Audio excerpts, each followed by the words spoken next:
So the airfield that we're taking off from is challenging in itself. It has a 14% decline, and it's a very short airstrip, so we're going to do a short field takeoff, putting the power in with our tow brakes down. Takeoff power is set, tow brakes up, heels down, right rudder, maintaining the center of the runway, airspeed alive, looking for 60 knots, rotate. We're up, 71 knots, best rate to climb. Sink. Don't sink, don't sink, don't sink. It's coming up to around 15 degrees of pitch. 71 knots. Start bringing the nose down so that we don't get too slow. Gaining speed nice and quickly, getting up over these ridges. Lots of turbulence bouncing us around. Want to be going to about 7,000 feet. Start dropping the nose down and start taking our flaps out.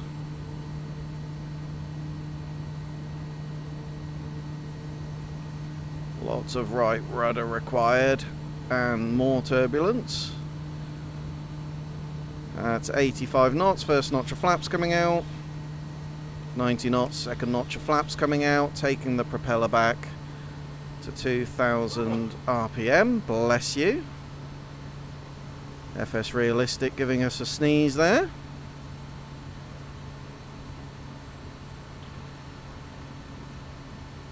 So continuing our climb up to about 7,000 feet. We're going to be following the river round from one valley into another.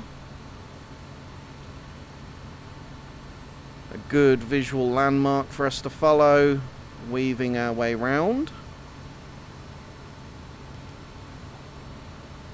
Absolutely beautiful part of the world here in Papua New Guinea.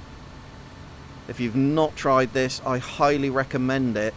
Both of the airfields that we've flown out of and into are free add-on airfields. They're absolutely fantastic. They do a really good job of improving the elevation, adding in some features. And the authors of those freeware airfields have based it off of the website and YouTube channel of a chap called the Missionary Bush Pilot, and I will leave links both to the airfields themselves and that YouTube channel down in the description. That YouTuber flies the Kodiak 100 that we're in here today for real. A very, very, very talented bush pilot. And they've based those freeware airfields on his description and what you can see in the videos. There are white cones on either side of the runways. You use those to judge your speed at different points on the airstrip as a go no go decision point, making sure you're at the right speeds at the right points. The Kodiak 100 can stop in a very short distance, but you're making those decisions in split seconds. A very, very, very challenging but very, very beautiful part of the world to fly in. So we've got a nice gradual turn going on here. And this river will weave round into the left into another valley. This is not an uncommon sort of flying that these sorts of pilots would do for many of these communities. Aircraft are the only way in and out of them. You wouldn't want to be hiking over this sort of terrain. This looks absolutely incredible in virtual reality.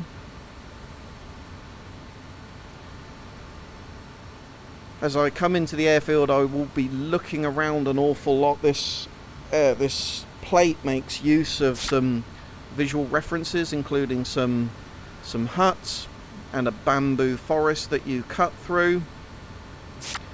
I think the use of virtual reality makes this far, far, far easier to do than it would ever be on a flat screen monitor. A little bit more turbulence bouncing us around. Nothing too dramatic. Getting ourselves round into this valley. And we're going to want to start a slow descent to around about 6,000 feet. We're going to do that by taking power out. We want to descend, but we don't want to lose, or we don't want to gain rather, a load of airspeed in the process. So taking the throttle back and just letting the nose come down, starting a gradual descent down to 6,000 feet. We'll see the airfield pop up behind one of these ridges in a second. When you see it, the temptation is going to be to do a straight in approach. Having done a couple of practice runs of this already, I would say that once you see the airfield as you come in from this direction, you're too high and you're too fast, and it itself is a very, very, very short airstrip with a very challenging decline. The beauty with these turboprop aircraft is, of course, you've got the reverse thrust that allows you to slow down very, very quickly, but too much speed in there, much like Lukla, which is the famous or infamous, depending on how you look at it, airstrip that people fly into when they're going to summit Mount Everest. There is a steep wall at the end of the airstrip, so if you go in too fast, you're just going to crash your nose straight into that wall. Right, so we're at 6,000. We're going to leave the throttle where it is, putting in some trim to maintain straight and level flight. We're below the speed at which we can introduce 20 degrees of flaps, which is key. Energy management is going to be very, very, very important.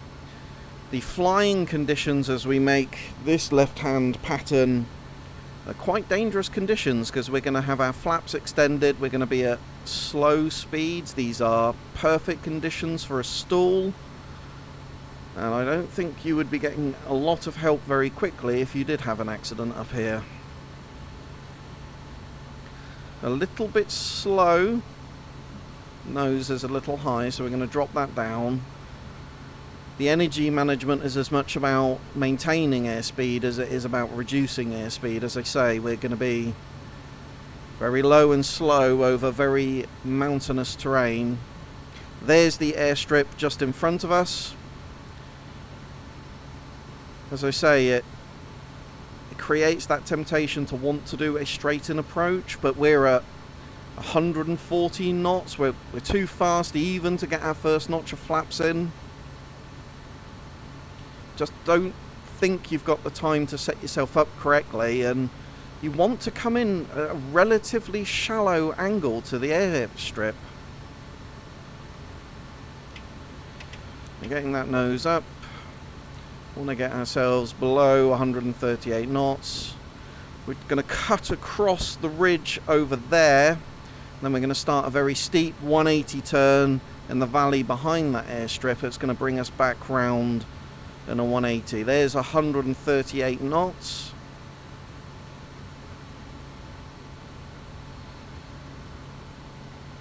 To maintain this altitude.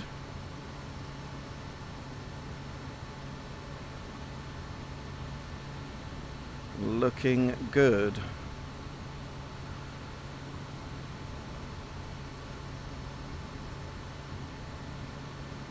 A nice stabilized approach into the valley. Okay, we're going to get our first notch of flaps in. Watching that tendency for the nose to come up. A little bit of forward trim just to compensate for that.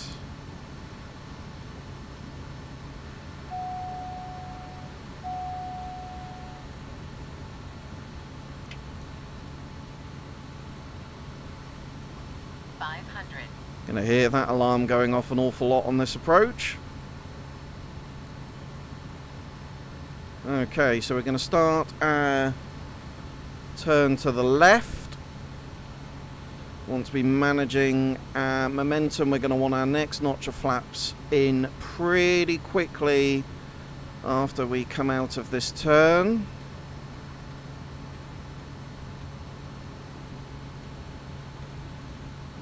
getting ourselves below 120 knots. We're 119, so we're looking good. A little bit shallow on the turn. Just making sure that we're not inadvertently climbing. We want to be losing altitude slowly. But we're looking good on the turn. Taking a little bit of the power out, getting ourselves below that 120 knots. Looking good.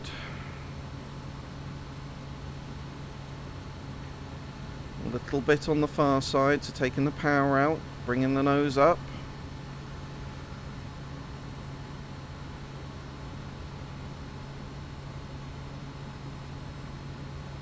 Trying to lose that power, get that speed bleeding off.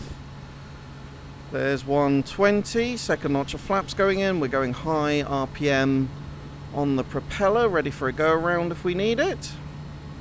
Our first visual reference, not on this first ridge, but the second ridge, is to overfly these huts. We're going to want to go full flaps once we're past them. We're already below our full flaps speed.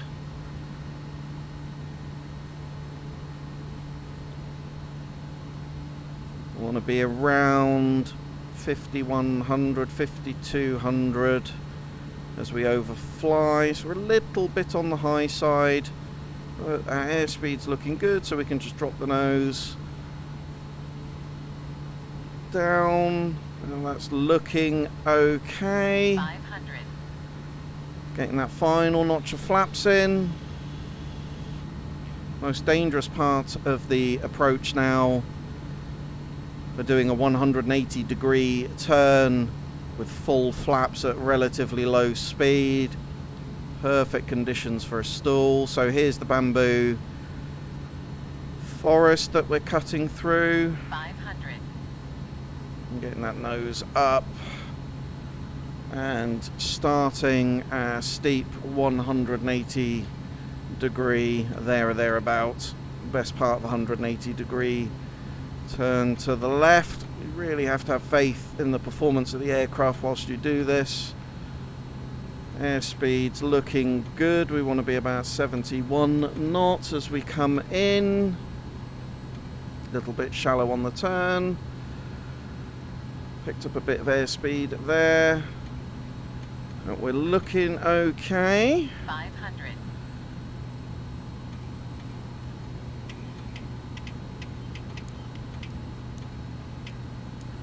Turbulence wobbling us around. Airspeed's looking good. Little bit of power going in just to stop that descent. 500.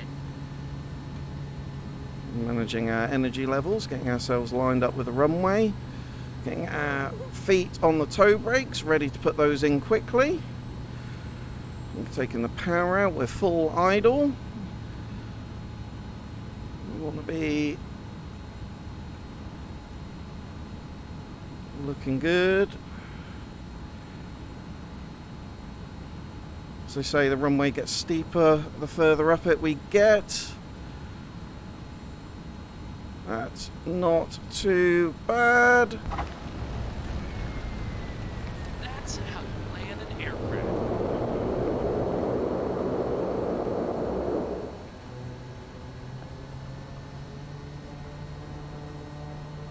Almost a little bit too much reverse thrust there, but that's not too shabby. Going low idle.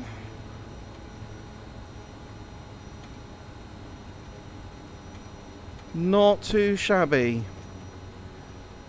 There are Bush pilots that do approaches like that every single day. That's very, very challenging. A lot of hard work, an awful lot of going on at the end there. But there we go, guys. That is just about one of the most challenging approaches I have done. Do go and have a go yourself. Tell me how you got on down in the comments below. As always, I hope you're very well wherever in the world you are. Stay safe in the skies, and I'll see you in my next one.